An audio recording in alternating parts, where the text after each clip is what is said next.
Raise your sons to treat women like human beings with dignity, autonomy, boundaries, and the absolute right to make decisions about their own lives.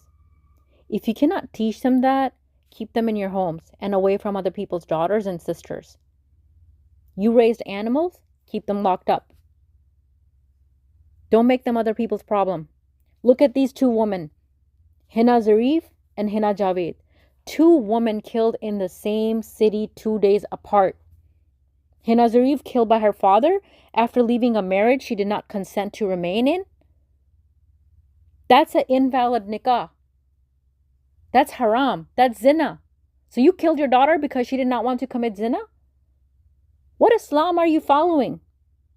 And Hina Javed, killed by her husband 10 months after enduring horrific domestic violence and torture by a so-called ex-nus professor? What was his education for? Just because somebody has a degree, it doesn't mean they're a civilized human being. One woman left, one woman stayed, both ended up dead. They should destroy every single lecture Pakistani women have been given for generations. Khuda ke liye.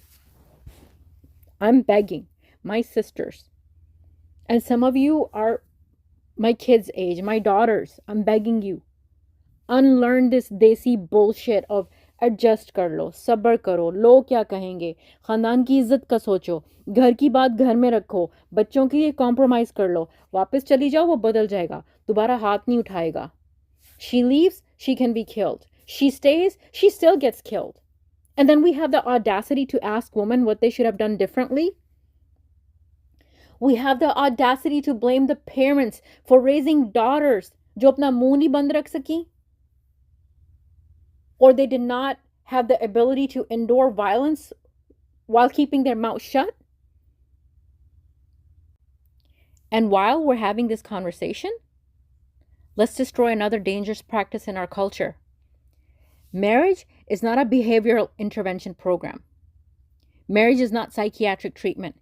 Marriage is not addiction treatment. Marriage is not anger management. Marriage is not rehabilitation. And marriage is not cure for violence, instability, irresponsibility, or abusive behavior. A wife is not medication. She's not a therapist. She's not a rehabilitation center. And somebody else's daughter is not your son's treatment plan, for God's sake.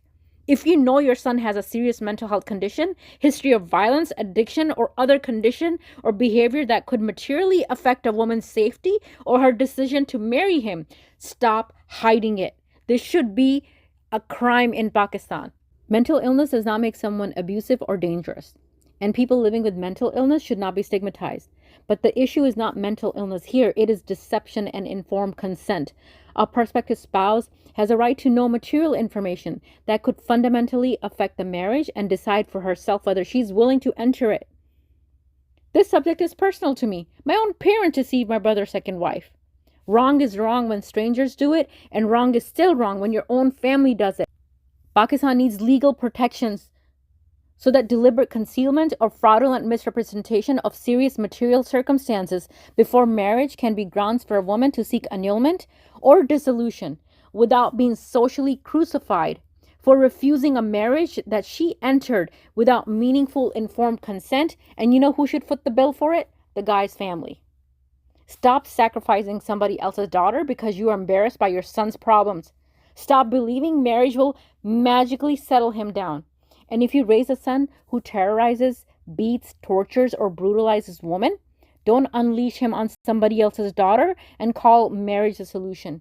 Keep him away from women until he's actually capable of being around them safely. Pakistan does not have a family values problem. It has a problem with a version of family honor that too often demands women's obedience while protecting men's violence. We have become so obsessed with preserving marriages, reputation, khandan ki izzat, and appearances that we fail to preserve the very woman we are supposed to protect. This is 2026. There is no excuse for women to continue being beaten, tortured, raped, strangled, burned, murdered, or subjected to so-called honor violence while families and entire communities protect perpetrators and police women's behavior. I am unapologetically in favor of the harshest punishment, including the death penalty where applicable after due process for perpetrators conclusively convicted of these heinous murders, rape, and torture. These are acts of cruelty so extreme that I do not believe these people should walk amongst us alive. Accountability does not stop with the man committing the violence. Hold the families accountable. Anyone who knowingly helps conceal abuse, intimidates a victim into returning, destroys evidence, facilitates an offender's escape, or otherwise criminally assists him should answer for their own conduct under the law. Stop teaching daughters how much suffering a good woman should tolerate. Stop telling a woman that preserving a marriage is more important than preserving themselves or their children. Stop calling obedience izzat, endurance sabr, when what you are actually demanding is silence in the face of violence. Raise sons who understand that a woman does not belong to her father, brother, husband, son, or family. She belongs to herself and whatever she chooses to do. Whether she stays or leaves, she has a right to live. You don't get to take that away from her. You are not God. And if you're going to act like God on this planet, then you should face the consequences.